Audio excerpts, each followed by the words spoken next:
Pinoy na culture shock sa Denmark. Hi and welcome back. Sa video na ito ay tatalakayin ko ang mga ilang bagay na maraming Pinoy at maging mga dayuhan ang nagugulat at naninibago sa kanilang paninirahan dito sa bansang Denmark.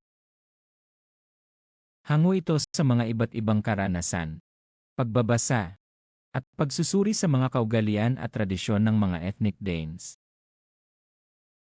Kahit pa sabihin ng maraming dayuhan na may mga citizenship na sila at matagal nang naninirahan sa Denmark, ay may mga pagkakataon pa rin na nakakaranas pa rin sila ng culture shock kung tawagin. Ano ba ang kahulugan ng culture shock? Ang culture shock ay ang matinding pagkagulat, paninibago, pagkatakot, pagkailang, o ang hindi pagtanggap sa kulturang hindi nakasanayan o nakamulatan. Ano-ano ba ang kultura sa Denmark na kakaiba? Ang pinakauna, na kung saan ay maninibago ka, ay ang wikang Danish. Talagang maku-culture shock ka. Dahil ibang-iba ang wikang Danish. Maraming dayuhan dito, na maski 20 years na dito nakatira, ay hindi pa rin marunong mag-Danish at sumuko na lamang sa pag-aaral nito. Ang susunod na nakakapanibago ay ang pagkain. Mahilig ang mga Danes sa patatas at tinapay. Kaya hanggat hindi mo pa alam kung saang tindahan makakabili ng hasmin o basmati na bigas, ay siguradong mamimiss mo ang kumain ng kanin at ulam katulad sa Pilipinas. Isa sa mga pinakamataas na uri ng respeto na maibibigay mo sa mga Danes ay ang katahimikan at ang hindi pang-istorbo sa kanilang pribadong pamumuhay. Hindi sila nakikialam sa buhay ng iba at ganun din ang inaasahan nilang pagtrato sa kanila. Madaling makipagkilala sa mga ethnic Danes, pero mahirap silang maging kaibigan lalo na kung ikaw ay dayuhan. Mahirap din maimbitahan sa mga selebrasyong personal at pampamilya ng mga ethnic Danes kapag dayuhan ka. Maliban na lang kung may kaugnayan ka sa mga kapamilya o mga malapit na mga kaibigan nila. Kaya, kanya-kanyang selebrasyon na lamang ang mga dayuhan. Sumusunod sila sa batas.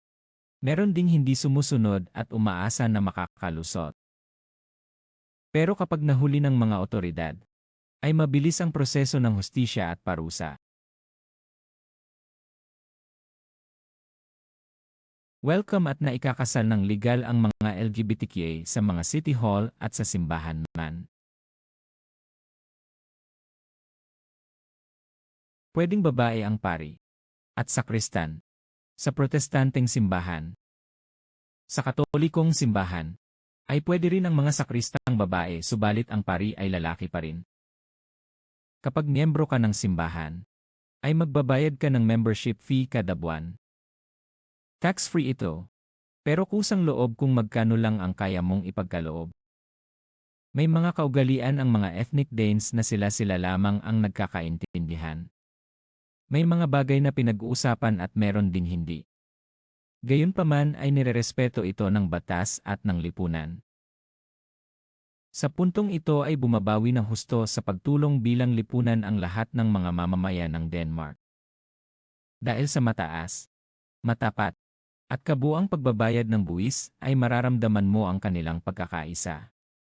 Ang perang ibinabayad ng bawat mamamayan ay ginagamit ng gobyerno sa mga programa na makakatulong upang mapalakas at mapaganda ang pamumuhay ng lahat. May sistema sila ng pagtulong sa lahat ng kanilang mga mamamayan mula kapanganakan hanggang sa libingan. Bawal mahuli sa mga appointment. Kapag nangyari ito, minsan ay pagbabayarin ka ng kaukulang bayad sa oras na nasayang sa appointment sa doktor, dentista at iba pang hindi mo napuntahan. Ang mahal ng presyo ng mga bilihin, pero malaki ang sweldo. Mahilig sila mamisikleta, at may sariling linya para sa mga namimisikleta sa lahat ng daan sa buong bansa. At napakahirap at napakamahal makapag-aral ng pagdadrive ng sasakyan. Lubhang napakataas ng pamantayan upang makakuha ng lisensya sa pagmamaneho dito sa Denmark. Like and subscribe. Have a great day.